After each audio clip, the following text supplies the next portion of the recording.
চমৎকার একটি ভাব জগতে আমাদেরকে ডুবিয়ে দিলে,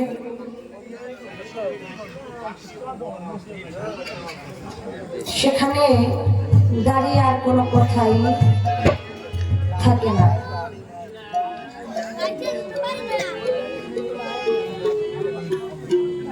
ডুব দিলি না পাগল মন তুই ভাবের দরিয়ায়।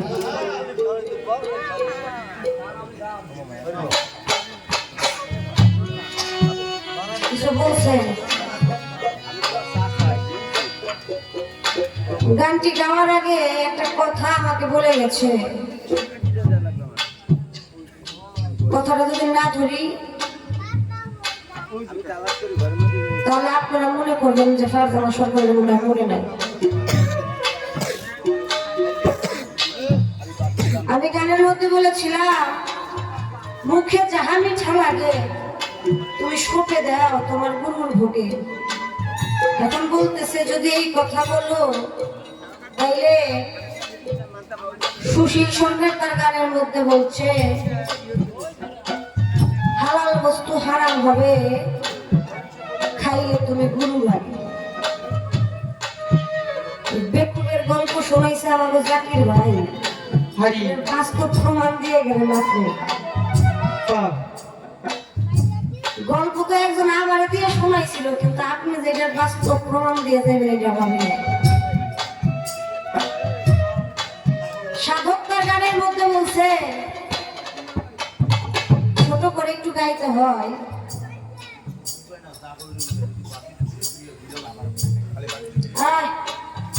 গানের একটা অন্তরের কিছু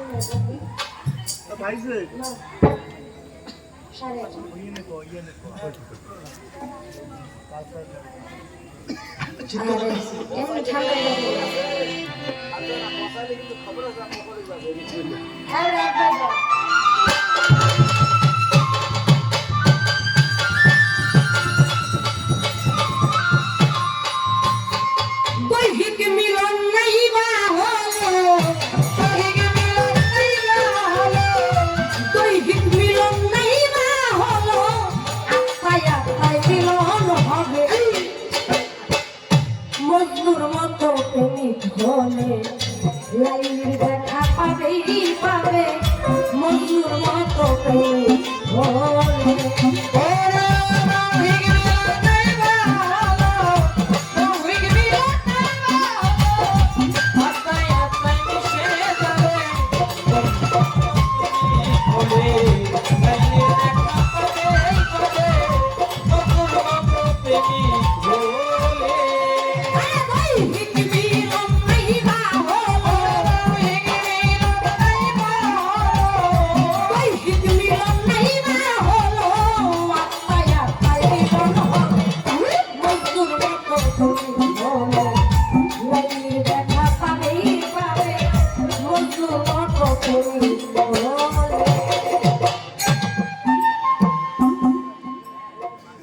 এখন বিষয় হইল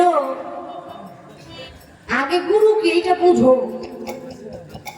এখানে কি বলছে যে আমি দুনিয়া যে সম্পদ খাইতেছি এই সম্পদ আমার গুরু ভাগ চায়, এখান থেকে না দিলে আমার গুরুর কম পড়ে যাবে? এখানে তো এই কথা বলা হয় না। এর আগে বলছে প্রতি অঙ্গে প্রতি অঙ্গ, এখানে অন্তরঙ্গ হইতে বলছে। আগে অন্তরঙ্গ হয়ে গেলে 8 লাখ ধরে যখন ভক্তের মধ্যে 8 লাখ স্থাপিত হয়ে যাবে, তখন ওই 7টা নতুন করে মুখে নেওয়ার প্রয়োজন পড়ে। লালন সাইজি তার গানের মধ্যে বলছে এক হাতে যদি বাস্ত তালি তবে কেন 2 হাত লাগায়, যে জন শিষ্য হয় ওইটার জন্য আর আলাদা করে চাইতে।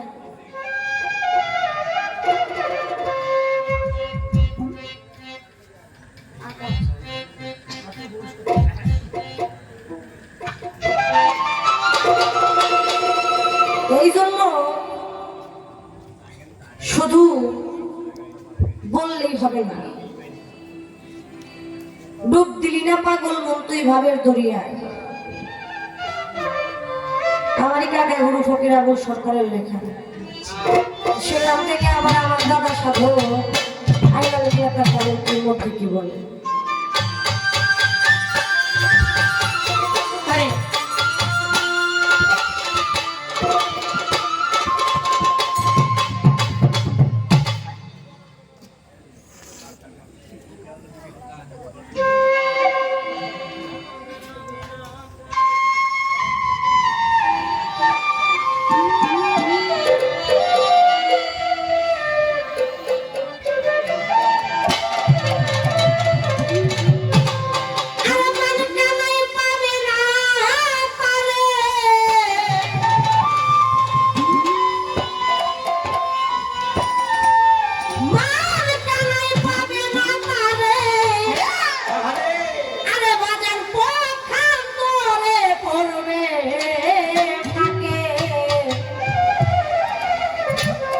আল্লাহর চোখে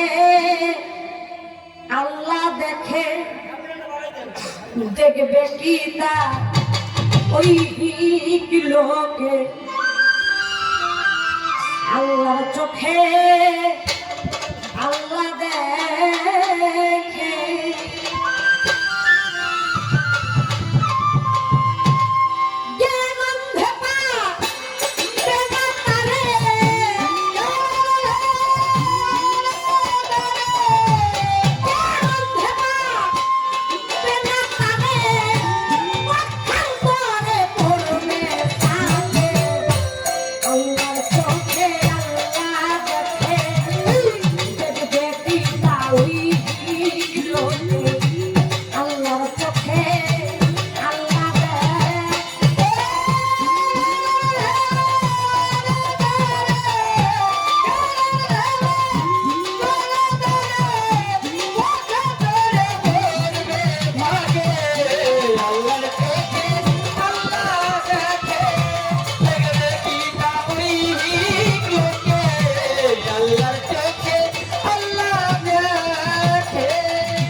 আল্লাহ এমন হইল মহানা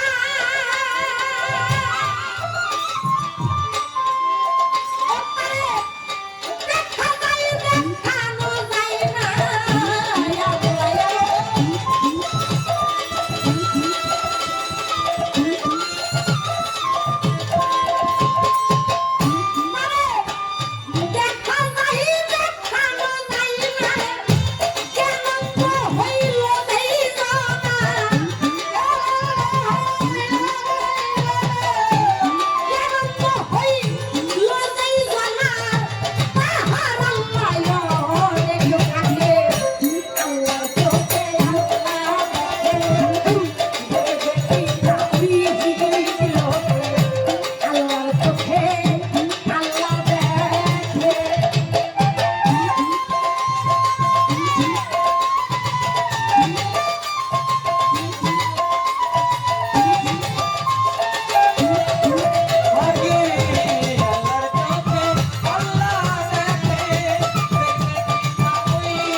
যাহা মিঠা লাগে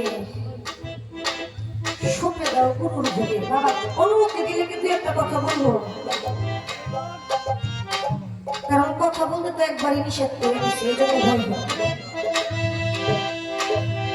আমাদের ফরিদপুরে তো আপনারা অনেকে আসা যাওয়া করেন, চন্দ্রপাড়া দরবার শরীফের নাম শুনছেন না?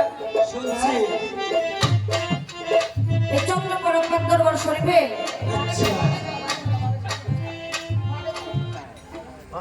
চন্দ্রপাড়া দরবার শরীফে যখন আমাদের দয়াল বাবা সুলতান চান দুনিয়ার জাগতিক জগতে থাকাকালীন অনেকজন পাগল ছিল, নাম ছিল আজিজ পাগলা।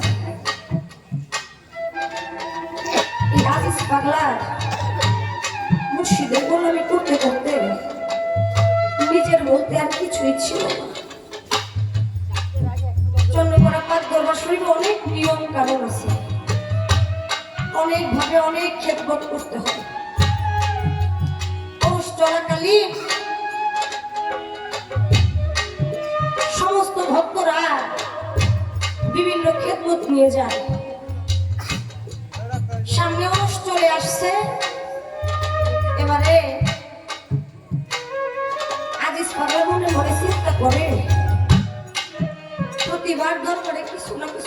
চাই,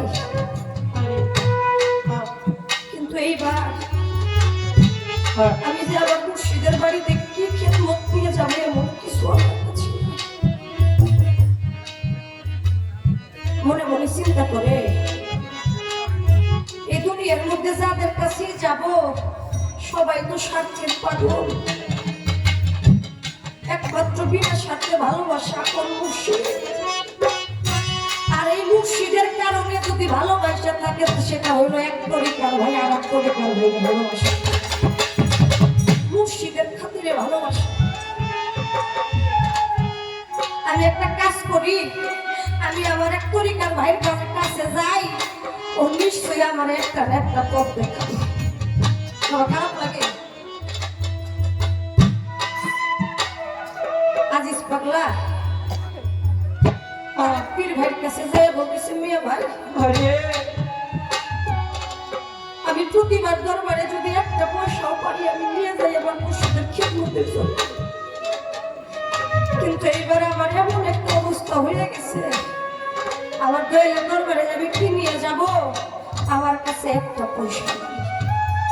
ও ভাই তুমি কি আমার একটা কাজ দিবা, আমি এই কাজের বিনিময়ে তুমি যা দিবা এটা নিয়ে আমি আমার মুর্শিদের বাড়িতে আমার মুর্শিদের খিদমতে নিয়ে যাব। পীর ভাই মনে মনে চিন্তা করে তো একটা পাগল মানুষ, এই উসিলায় যদি ওর একটু খাটায় রাখা যায়। তোমারে তো আমি তেমন কোনো কাজ দিতে পারবো না, একটা কাজ দিতে পারি, আমার এই চোখের মধ্যে খিরাই হয়েছে, তুমি সকাল থেকে সন্ধ্যা পর্যন্ত খিরাই তুলবা, এর মধ্যে সব থেকে বড় খিরাইটা আমি তোমাদের দিয়ে দিব, এর থেকে বড় কোনো কিছু আমি তোমাকে আজিজ বাবা দুইটা চোখের পানি ছেড়ে দিয়ে বলতেছে, তাহলে কিছু হইল, তাও তো এই কাজের বিনিময়ে আমার একটা কিছু হইল, আমি এইটার বিনিময়ে তোমার মুর্শিদের বাড়িতে যাইতে পারবো। আজিজ পাগলা কইল, ভাই আপনার শর্তে আমি রাজি, তাহলে কালকে সকাল থেকে সন্ধ্যা পর্যন্ত তুমি আমার বাড়িতে খিরাই কাটবা। পরের দিন চলে গেছে পীর ভাইয়ের বাড়িতে যেয়ে বলতেছে, ভাই আমি তো আসছি, খিরাই কাটতে হবে। হাতের মধ্যে একটা ঝুড়ি আর একটা কাঁচি ধরাই দিছে।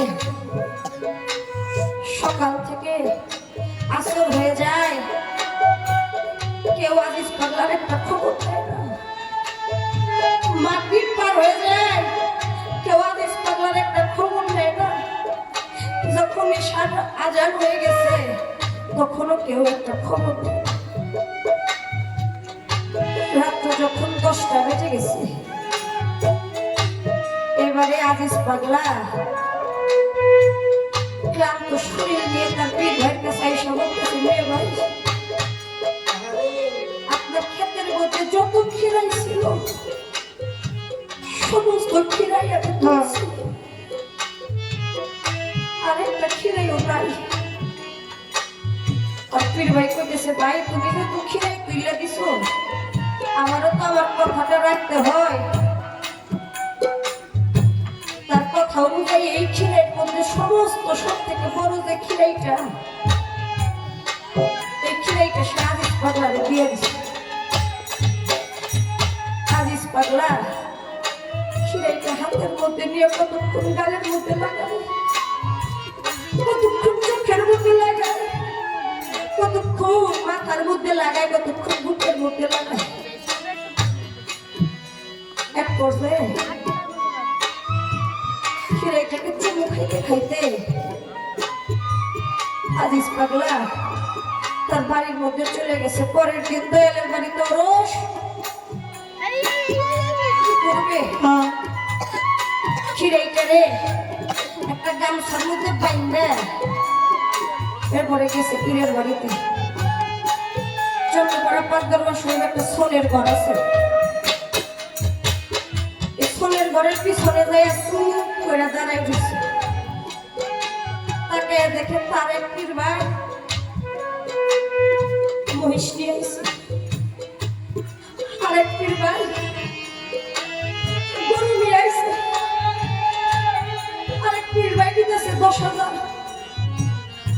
ফিরবে দিতেছে 5,000। আজিজ পাগলা মনে মনে চিন্তা করে এত খেদমতের সামর্থ্য দিয়া সামান্য একটা খিরাই নিয়ে আমি আমার দয়ালের সামনে কেমন ফিরে যাব? এই খিরাইটা নিয়ে গেলে তো আমার দয়াল সবার সামনে ছোট হয়ে যাবে। এই খিরাই নিয়ে তো আমার পক্ষে আমার দয়ালের কাছে যাওয়া সম্ভব না। আজিজ পাগলা স্কুলের ঘরের কাছে পীড়ার পাশে খিরাইটারে রাখা দুইটা চোখের পানি ছাড়ে। তুই যে আমার দয়াল মুর্শিদ,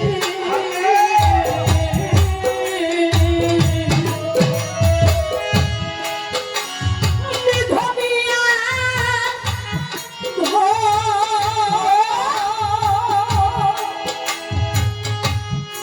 ওই আমার নুরিশা তোমারে না পায়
এদের সামনে যাওয়ার মতন দুঃসাহস করে না।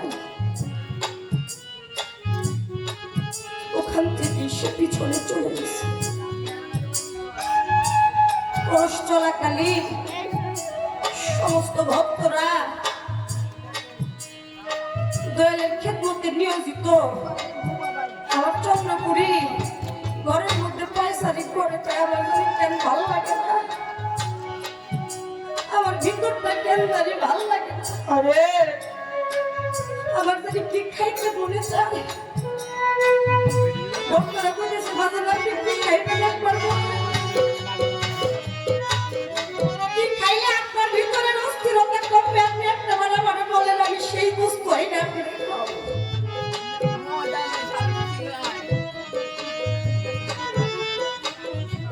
আমার চন্দ্রপুরী করা তোমার লক্ষ লক্ষ টাকার জিনিস এই ভিতরের অস্থিরতা কমবে না। যদি পারো একটা কাজ করো, বলেন কি কাজ? কই সোনের ঘরের পিছনে দেখো আমার আদিস পাগলা। আরে আমার আদিস পাগলা একটা খিরাই রেখে গেছে, যদি পারো ওই খিরাইটাকে আমার দাও।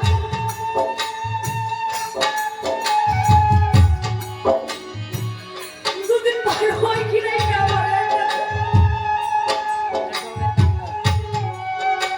ওই খিরাইটা খাইলে আমার ভিতরের যন্ত্রণাটা নিবারণ হবে। শুধু তাই নয়, আজকে আমার দরবারের মধ্যে যত খেদমত এসেছে সব থেকে পবিত্রতম খেদমত হলো এই খিরাই।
রে